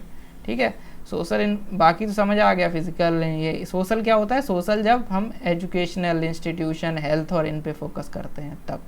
ठीक, इसके अलावा प्रिपेयर हेरिटेज मैनेजमेंट प्लान ये है, और डेवलप करा जाएगा डिटेल रिपोर्ट, प्रोडक्ट रिपोर्ट। ठीक है, डिटेल प्रोजेक्ट रिपोर्ट। ठीक है, so this is all about Hriday. So this is all about ministry of housing and urban affairs. अब बात करते हैं हमारी अगली मिनिस्ट्री, जिसका नाम है मिनिस्ट्री ऑफ रूरल डेवलपमेंट। ठीक है, वैसे तो क्योंकि अब अर्बन पढ़ ली है, तो अर्बन में जैसे हमने एक स्कीम पढ़ी थी आपकी आवास योजना, प्रधानमंत्री आवास योजना, यू कैन से अर्बन, तो उसी का काउंटर पार्ट हमें यहाँ मिल जाएगा, प्रधानमंत्री आवास योजना अर्बन की जगह ग्रामीण। जैसे हमने देखी थी स्वच्छ भारत मिशन ग्रामीण, ऐसे ही अब आ जाएगी स्वच्छ भारत मिशन अर्बन, देख चुके हैं, अब आ जाएगी ग्रामीण। ठीक है, सॉरी क्या बोल रहा हूँ, अर्बन जो थी वो पिछले वाले में थी, मैंने उसको कवर इसलिए नहीं करा क्योंकि उसमें कुछ है नहीं, वो सिंपल जो इनिशिएटिव है वो आप एक बार पढ़ लीजिएगा। यहाँ पे जो है स्वच्छ भारत मिशन है, इसका ग्रामीण कंपोनेंट याद रखना कि रूरल डेवलपमेंट में नहीं है, वो कहाँ था, जल शक्ति में है। ये मैं इसीलिए इसको रिपीट कर रहा हूँ कि याद आ जाए आपको। ठीक है, तो बाकी प्रधानमंत्री ग्राम सड़क योजना और भी चीज़ें हैं, तो ये काउंटर पार्ट वाली यहाँ पे इंपॉर्टेंट है। ओके, तो शुरू करते हैं, पढ़ते हैं। सबसे पहले MGNREGS यानी Mahatma Gandhi national rural employment guarantee scheme या गारंटी एक्ट, MG नरेगा भी बोलते थे, बाद में स्कीम कर दिया गया, नरेगा को एस कर दिया गया। ओके, तो इसमें क्या है, बच्चे को पता है, बचपन से पढ़ते आ रहे हो। ठीक है, 2004-5 की स्कीम है, पढ़ी भी होगी स्कूल में भी। ठीक है, तो क्या है कि यहाँ पर नॉट लेस देन 100 डेज का अनस्किल्ड मैनुअल वर्क दिया जाता है, गारंटी है यहाँ पे। ठीक है, 100 दिन का आपको 1 साल में काम मिलेगा ही मिलेगा, अगर आपने काम मांगा है तो, और अगर मांगा और नहीं मिल पाया तो पैसे दिए जाएंगे। ठीक है, फाइनेंशियल ईयर में 100 मिनिमम गारंटी डे का, इसका नाम ही है ना नेशनल रूरल एम्प्लॉयमेंट गारंटी। आपको एम्प्लॉयमेंट की गारंटी दी जा रही है कि आपको एम्प्लॉयमेंट तो मिलेगा ही मिलेगा, एक बार अगर कमिटमेंट कर दी तो हम अपनी आपके भी नहीं सुनते, तो इस तरीके से यहाँ पर है। लेकिन अगर कमिटमेंट पूरी ना हुई, ठीक है, तो फिर पैसे मिलेंगे 100 दिन के जो भी हैं, ठीक है। सो दिस इज समथिंग जो आपको याद रखना है। इसके अलावा ये एक सोशल प्रोटेक्शन स्कीम है for the most vulnerable people. ये लाइवलीहुड सिक्योरिटी भी प्रोवाइड कराती है। इसके अलावा रेजुवनेट नेचुरल रिसोर्स बेस, तो यहाँ पे जो काम होते हैं वो ऐसे होते हैं जैसे नदी के किनारे वो सब करवाना, साफ़ सफाई या रोड बनाना है, तो ऐसे नेचुरल रिसोर्सेज को उसको रेजुवनेट कराने के इनिशिएटिव भी यहाँ पे होते रहते हैं।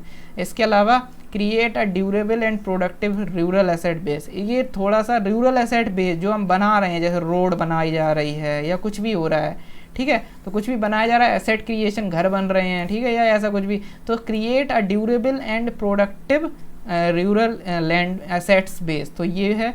इसके अलावा स्ट्रेंथनिंग डिसेंट्रलाइज्ड पार्टिसिप, ये जो चीज़ है, ये जो एसेट वाला जो ड्यूरेबल एसेट बेस, ये अभी रिसेंट इवोल्यूशन है। पहले इसका फोकस सिर्फ ये था कि लोगों को काम दे दो और लोगों से कुछ भी काम, मतलब काम हो या ना हो, लोग काम मांगे उन्हें काम दे दो, तो एक तरीके का रूरल जो लोगों का एम्पावरमेंट है उस पर ज़्यादा फोकस था। लेकिन रिसेंटली सोचा कि यार चलो यार काम तो करवा ही रहे हो तो थोड़ा सा काम पे भी ध्यान दे दो कि काम भी थोड़ा हो जाए, तो एसेट्स का जो बेस है, एसेट का ड्यूरेबिलिटी है, उन सब पर भी अब फोकस हो गया है। Strengthen the decentralised participatory planning, तो यहाँ पे डिसेंट्रलाइज्ड काम हो रहा है। इसके अलावा डिपेंड करती है ये डेमोक्रेसी को, क्योंकि डेमोक्रेसी में मतलब socio democracy is not only about, B.R. Ambedkar ji ने क्या बोला था वहाँ पे नेशनल जब कॉन्स्टिट्यूएंट असेंबली में, कि डेमोक्रेसी पॉलिटिकल के अलावा सोशियो इकोनॉमिक डेमोक्रेसी भी होती है, जो DPSP में लिखा हुआ है पॉइंट्स, ठीक है। सो वो सब चीज़ें हैं। तो पॉलिटिकल डेमोक्रेसी सिर्फ राइट टू वोट तक सीमित है, ठीक है, लेकिन सोशल इकोनॉमिक डेमोक्रेसी में बहुत कुछ आ जाता है, ठीक है। सो दैट्स वाई।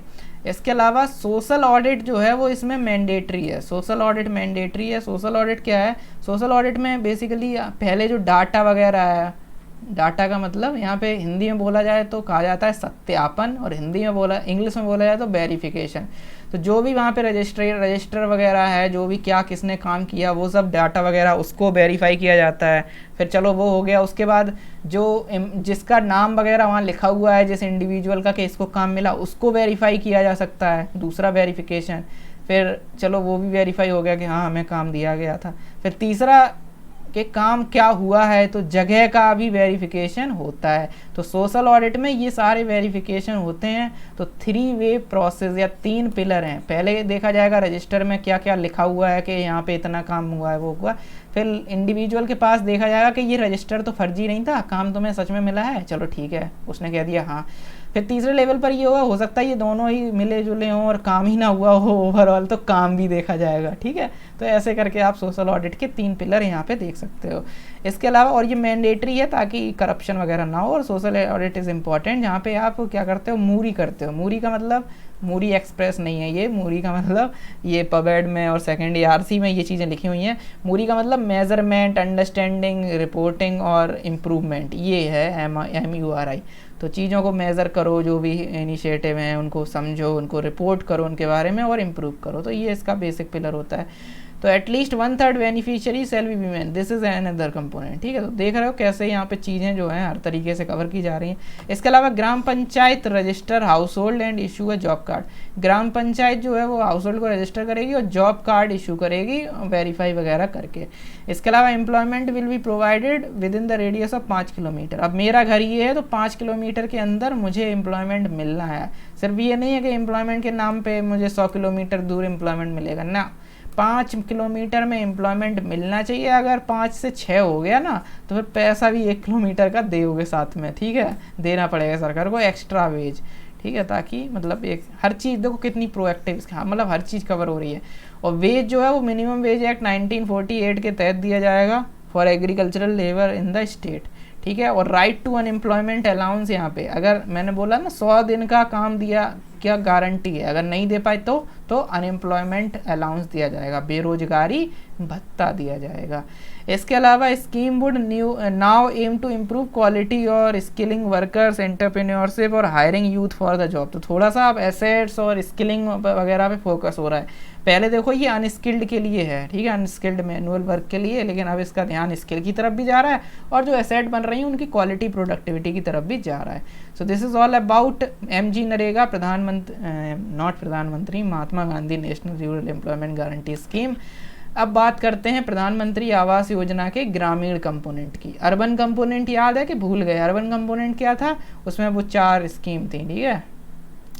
4 स्कीम में दूसरी वाली क्रेडिट लिंक्ड वाली थी, वो सेंट्रल सेक्टर थी, उसमें मिडिल इनकम ग्रुप और आपके दूसरे ग्रुप थे, बाकी ये सब चीज़ें थी, तो हमने अभी डिस्कस की थी जो अर्बन अफेयर्स में थी। ग्रामीण वाली कैसी है? अब ध्यान रखना ये रूरल डेवलपमेंट में है, ठीक है, तो ये चीज़ ध्यान रखना। तो tool target for construction of 1.595 crore 1.95 crore यहाँ पे हाउस बनाए जाएंगे अंडर द फेज 2 बाई 2022, ठीक है। और कवरेज जो है उसमें कवरेज जो है वो एक्सटेंडेड है टू LIG, ठीक है। तो कवरेज जो है वो एक्सटेंड किया जा अभी रिसेंटली, पहले ये LIG पे नहीं था, मतलब पहले ये सिर्फ उन्हीं लोगों पे था, 2 लोगों पे था, ठीक है। पहले ये जो था ये इसका लिमिट EWS वगैरह पे था, अब इसको एक्सटेंड कर दिया गया है रिसेंटली, ये इंपॉर्टेंट करंट अफेयर है।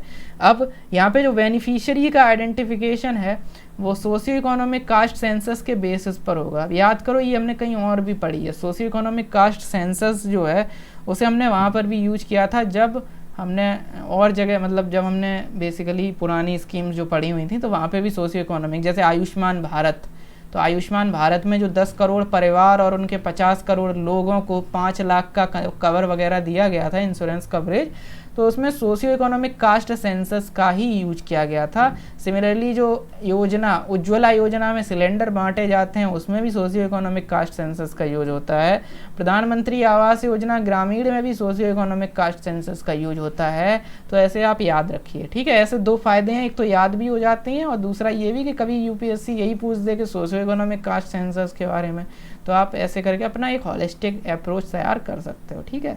तो हर तरीके से कान को पकड़ो, सीधे से पकड़ो, टेढ़े से पकड़ो, हाथ घुमा के पकड़ो, वैसे ही है। 13 पॉइंट एक्सक्लूजन और है, ऐसा नहीं है कि इसमें कास्ट सेंसस में है तो फिर हो गया काम, नहीं, कुछ एक्सक्लूजन भी दे दिए हैं 13 पॉइंट, उनको भी subjected to conclude in these exclusion, ठीक है। इन एक्सक्लूजन में अगर आ गए तो फिर नहीं होगा काम, समझ गए। इसके अलावा ग्राम सभा का रोल क्या है? टू आइडेंटिफाई, यहाँ पे जो लिस्ट होगी जो ये बेनिफिशियरीज की वो ग्राम सभा के पास जाएगी और ग्राम सभा आइडेंटिफाई करेगी कि यहाँ पे पहले उसको देखा जाएगा कि एक्सक्लूड कुछ और तो नहीं करना है, कोई और तो कुछ नहीं है, कोई गड़बड़ वाला, ठीक है, वो सब। और पुराने एग्जिस्टिंग बेनिफिट वगैरह जो मिल रहे हैं तो उन सब चीज़ों को ध्यान रखा जाएगा। कॉस्ट शेयरिंग 60-40 और 90-10 नॉर्थ ईस्ट और हिल्स में, तो ये एक्सप्लेनेटरी, सेल्फ एक्सप्लेनेटरी है, ठीक है। इसके अलावा टेक्नोलॉजी का यूज होगा, जैसे हमने देखा था ना जो प्रधानमंत्री आवास योजना में जो अर्बन था वहाँ पे भी टेक्नोलॉजी का यूज़ था, यहाँ पे भी टेक्नोलॉजी का यूज है। अपलोड किया जाएगा जियो रेफरेंस्ड फोटोग्राफ, ठीक है, तो जियो रेफरेंस्ड फोटोग्राफ अपडेट किया जाएगा ऐप के थ्रू, तो यहाँ पे टेक्नोलॉजी से पता भी चल जाएगा, मॉनिटरिंग हो जाएगी। और unit assistance of ₹1.20 lakh in plain और 1.3 लाख इन हिली एरियाज, ठीक है। तो ये ध्यान रखना, वहाँ पे थोड़ा सा 4 कंपोनेंट का कॉम्प्लिकेटेड खेल था, लेकिन यहाँ सिर्फ सिंपल सा प्लेन और हिल करके 1.2 और 1.3 कर दिया। वहाँ 1.5 तक जा रहा था मैक्सिमम, 1 भी था और 2.67 लाख की सब्सिडी वगैरह वाले कंपोनेंट में था, क्रेडिट लिंक सब्सिडी में। पैन इंडिया ट्रेनिंग और सर्टिफिकेशन प्रोग्राम भी बनाया जाएगा फॉर मैशन, तो ये इसका एक और कंपोनेंट है कि जो मजदूर होते हैं, जो ये घर बनाने वाले लोग होते हैं, उनको भी सर्टिफिकेशन और ट्रेनिंग। इसके अलावा मॉनिटरिंग जो है वो सोशल ऑडिट के थ्रू होगी, तो सोशल ऑडिट अभी MGNREGS में भी था, इसमें भी है, और रिसेंटली रूरल डेवलपमेंट मिनिस्ट्री ने बोल भी दिया है कि हम यहाँ पर सोशल ऑडिट को और ज़्यादा प्रोएक्टिवली यूज करने वाले हैं, और अलग अलग स्टेट में जो स्कीम चलते हैं वहाँ पे वो सोशल ऑडिट इसमें इंक्लूड करवाते हैं। इसके अलावा Disha committee is also there. Disha committee is nothing but member of the parliament की कमेटी है दिशा कमेटी, ठीक है, तो दिशा कमेटी भी मॉनिटर करेगी। इसके अलावा reduction has been done in administrative expense 4 से 2% ऑफ प्रोग्राम फंड, तो यहाँ पे पैसे में इकोनॉमी हमें देखने को मिली है, जो पैसा जो है वो कम खर्च हुआ है, एडमिनिस्ट्रेटिव एक्सपेंसेस कम हुआ है। Then we have national social assistance programme. अब नेशनल सोशल असिस्टेंस प्रोग्राम जो है ये आपका सेंट्रली स्पॉन्सर्ड स्कीम है। अब आप कहोगे अच्छा सेंट्रली स्पॉन्सर्ड स्कीम है तो 100% तो सेंटर नहीं देता होगा, फिर तो कुछ मार्जिन होगा, लेकिन सेंट्रली स्पॉन्सर्ड में भी ये कोर ऑफ द कोर है, तो इस वजह से इसमें कोर ऑफ द कोर में ऐसा होता है कि 100% फिर से सेंटर ही देता है, ठीक है। तो कोर ऑफ द कोर में बेसिकली यही वाली scheme national social assistance programme है, और कुछ अम्ब्रेला स्कीम है फॉर वीमेन और SC/ST, इस तरीके से आपको याद रखना है। तो core of the core scheme है, तो आपको ये याद रखना है। इसमें अलग अलग स्कीम है, जैसे Indira Gandhi old age pension scheme, तो ये है। इसके अलावा Indira Gandhi national window pension scheme, चलो विडोज़ के लिए हो गया। Indira Gandhi national disability pension scheme, तो ये हो गई ओल्ड एज के लिए, ये हो गई विडो के लिए, और ये हो गई डिसेबिलिटी के लिए। इसके अलावा इसमें नेशनल फैमिली बेनिफिट भी है और अन्नपूर्णा स्कीम है। तो ये सारी स्कीम है बेसिकली सारी की सारी सोशल असिस्टेंस की बात करती हैं, यानी असिस्टेंस का मतलब क्या होता है, अपना सपना money money. So that's why it is important to remember, और ये बहुत इंपॉर्टेंट है प्रीलिम्स के लिए, दैट ये जो स्कीम है ये article 41 of the Indian constitution को क्या करती है, इसको basically it is the manifestation of article 41 of the constitution. क्यों भाई, आर्टिकल 41 में क्या है, आर्टिकल 41 में है कि right to education, right to get employment और वगैरह, राइट टू एम्प्लॉयमेंट वगैरह है, यहाँ पे राइट टू वर्क वगैरह भी है, MGNRE GSB 41 से ही आया। इसके अलावा राइट टू एम्प्लॉयमेंट वगैरह है, और बेसिकली ये है कि अगर नहीं मिल पा रहा है ये चीज़ें तो, और गवर्नमेंट को प्रोएक्टिवली जो ओल्ड एज जो वल्नरेबल सेक्शन वगैरह उनको यहाँ पे हेल्प करनी चाहिए with respect to you can say fund transfer वगैरह। So that's why it is important. इसके अलावा और कह सकते हो NS, यहाँ पे एंटाइटलमेंट बेस्ड अप्रोच है, ठीक है, तो ये मेंस के लिए हो गया। इसके अलावा DNRLM, अभी हमने NULM देखा था, नेशनल अर्बन लाइवलीहुड मिशन, ऐसे ये है। तो इसमें भी जैसे हमने वहाँ देखा था सोशल मोबिलाइजेशन, ठीक है, 10,000 रुपये दिया जा रहा था, और सोशल मोबिलाइजेशन में हमने SHG की बात की थी, तो यहाँ पर भी वही है, सोशल मोबिलाइजेशन है। और पार्टिसिपेटरी आइडेंटिफिकेशन ऑफ पुअर हो रहा है, यहाँ पे BPL वाले पुअर नहीं माने जाएंगे, लेकिन पार्टिसिपेटरी आइडेंटिफिकेशन होगा और पुअर जो डिफरेंट है BPL से। इसके अलावा revolving fund and community investment fund, तो फंड जो है मैं बताता रहता हूँ, लिंक करता रहता हूँ, तो उसी लिंकेज में इसे भी जोड़ सकते हो।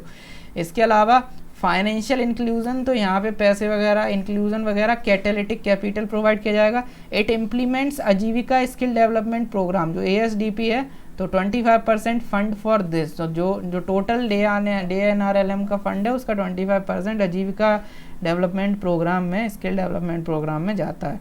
इसके अलावा इनकरेज किया जा रहा है पब्लिक सेक्टर बैंक को to set up the rural self employment training institute in all the district, तो हर डिस्ट्रिक्ट में सेल्फ एम्प्लॉयमेंट ट्रेनिंग इंस्टीट्यूट वगैरह बनाने की बात हो रही है कि पब्लिक सेक्टर बैंक से ऐसा करें, ठीक है, तो ये है। इसके अलावा महिला किसान ये सशक्तिकरण परियोजना, तो ये जो है वो इसकी कंपोनेंट है कि महिला किसान, हमें अभी फेमिनाइजेशन ऑफ एग्रीकल्चर देखने को मिल रहा है इंडिया में, सो दैट्स वाई ये चीज़ याद रखनी है। और नेशनल रूरल लाइवलीहुड प्रोजेक्ट जो है वो proof of concept, capacity building और क्रिएशन ऑफ इनेबलिंग एनवायरनमेंट की तरफ फोकस करता है।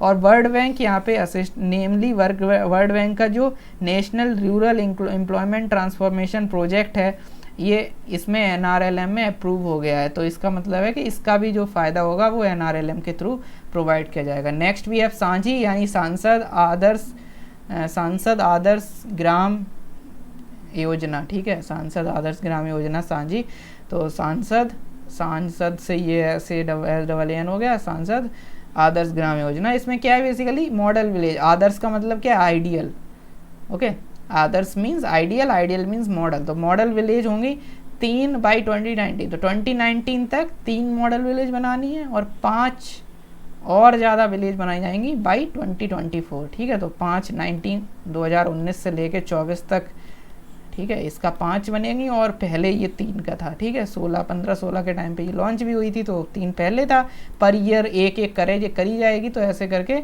मॉडल विलेज बनेगी। कैसे बनती है, ग्राम पंचायत इसका बेसिक यूनिट है, और इसमें होता क्या है, आदर्श ग्राम, सांसद आदर्श ग्राम, यहाँ पे जो सांसद होते हैं यानी जो MPs होते हैं वो किसी ग्राम को, किसी विलेज को एडॉप्ट करेंगे, गोद ले लेंगे, एडॉप्ट जैसे बच्चे एडॉप्ट कर लेते हैं लोग, कौन सी बॉडी होती है, कारा, ठीक है, कारा बॉडी किसके अंदर है, juvenile justice act 2015, child adoption वाली बॉडी, ठीक है, चाइल्ड अडॉप्शन रेगुलेशन अथॉरिटी, तो जो भी है तो ये चीज़ है। वैसे यहाँ पे चाइल्ड की तरह बच्चे को जैसे अडॉप्ट किया जाता है, ऐसे ही सांसद जो हैं एमपी जो हैं वो अडॉप्ट करेंगे और इस तरीके से डेवलप होगा। पाँच को डेवलप किया जाएगा बाई 2024 और 3 को एक साल में 19 तक, ठीक है।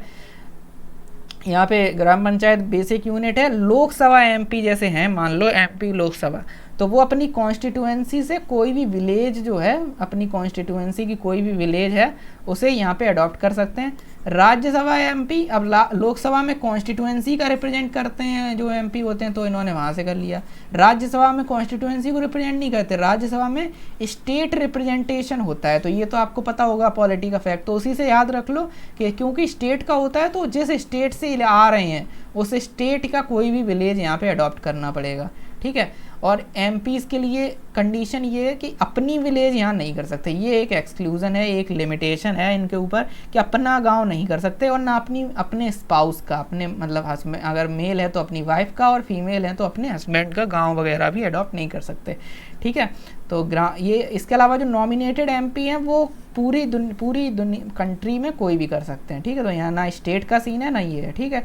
इसके अलावा scheme implemented through a village development plan के थ्रू ये इम्प्लीमेंट होगी, और विलेज डेवलपमेंट प्लान इटसेल्फ आता है पंचायती राज में, ना कि रूरल डेवलपमेंट में, ये आपको पता होना चाहिए। So this is all about सांझी। अब बात करते हैं अगली स्कीम जो है प्रधानमंत्री ग्राम सड़क योजना। इसमें क्या है, कनेक्टिविटी प्रोवाइड की जाएगी, ऑल वेदर रोड बनाया जाएगा एलिजिबल एरियाज़ में, ठीक है, और इन एरियाज़ में, रूरल एरियाज़ में रोड बनाई जाएगी, ऑल वेदर कनेक्टिविटी लाई जाएगी। मतलब प्रधानमंत्री ग्राम सड़क योजना, कहाँ सड़क बनेगी, ग्राम में, ग्राम मतलब गांव में सड़क बनेगी, ठीक है। तो यहाँ पे क्या है कि हैबिटेशन के बेसिस पर है। प्लेन में अगर 500 पर्सन से ज़्यादा अगर कहीं पे पॉपुलेशन है तो वहाँ रोड बनाई जाएगी, ये एलिजिबिलिटी है, ठीक है। हिल, डिज़र्ट एंड ट्राइबल एरिया या ट्राइबल और बैकवर्ड डिस्ट्रिक्ट, अगर ऐसा रीजन है तो 250 पर्सन वहाँ मिनिमम होने चाहिए, तभी ग्राम सड़क बनाई जाएगी। और क्रिटिकल लेफ्ट विंग वाले एरिया हैं तो यहाँ पे बेसिकली 100 में भी काम हो जाएगा, क्योंकि यहाँ देखो ऐसे समझो ना, प्लेन में सबसे ज़्यादा पॉपुलेशन होती है तो 500 और मतलब 500 भी सही है, यहाँ 250 भी मतलब ठीक है, यहाँ 100 में ही बहुत ज़्यादा है, 100 इज इक्वल टू 500, मतलब एक तरीके का जैसे नॉर्मलाइजेशन किया जाता है ना, तो ऐसे ही नॉर्मलाइजेशन की बात हो रही है। देन भी है प्रधानमंत्री ग्रामीण सड़क योजना में 75 पैसे पर litre has been earmarked for a scheme out of cess levied on high speed diesel. तो हाई स्पीड डीजल पे जो सेस लगता है तो उसका 75% पर लीटर जो है वो इसमें जाता है, इसके फंड में। और unit for this programme is habitation. ये इंपॉर्टेंट है कि जैसे फॉर एग्जांपल हम यहाँ पे जब बात कर रहे हैं तो हम पॉपुलेशन, हैबिटेशन, या हैबिटेशन का मतलब है कि लिविंग रहना, ठीक है।